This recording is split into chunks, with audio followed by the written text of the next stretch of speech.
আমাদের দল এখন বর্তমানে তো অনেক বড়, একটি পরিবার বড় হলে যেটা হয় একটি মন মালিন্য হয়ে থাকে।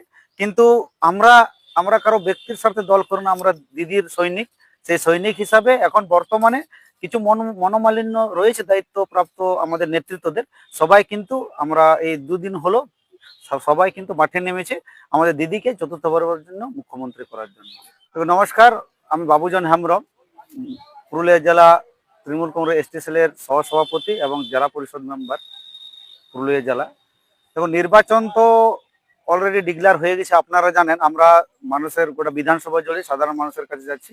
মানুষ প্রস্তুত আছে উন্নয়নের পক্ষে ভোট দেওয়ার, কারণ আমরা যেখানেই যাচ্ছি সেখানে মানুষ বলছেন আমাদের জন্য মা মাটি মানুষের সরকার।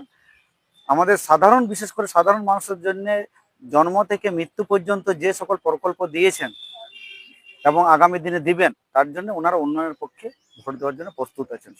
দেখুন, 2021 সালে আমাদের কিছু ভুল ভ্রান্তির জন্য হাতছাড়া হয়েছিল। এবারে কিন্তু আমরা আমাদের গোটা বিধানসভা জুড়ে সকল নেতৃত্ববৃন্দ এবং কর্মীবৃন্দ একসাথে লড়াই করে আমরা আমরা এই বিধানসভাটা আমরা দিদিকে উপহার দেব। দেখুন, আগামী আর কয়েকদিনের মধ্যে আপনারা জানতে পারবেন আমাদের দলের যতগুলো নেতৃত্ব রয়েছে বিধানসভার, সকলে একসাথে লড়াই করে মাঠে নেমে আমরা এই বিধানসভাটা আমরা জয়ী হব এবং দিদিকে উপহার দেব। দেখুন, আমাদের ব্লক থেকে আমরা যে ব্লক নেতৃত্বরা যতগুলো আমরা আলোচনা এবং আমাদের গোটা ব্লক জুড়ে যেটা সবার কর্মীদের সাধারণ মানুষের সঙ্গে আলোচনা করে যেটা আমরা দেখেছি, বিগত লোকসভা ভোটে আমরা প্রায় 450 ভোটে লিড, মানে আমরা মোটামুটি 2500 ভোটে লিড করেছিলাম।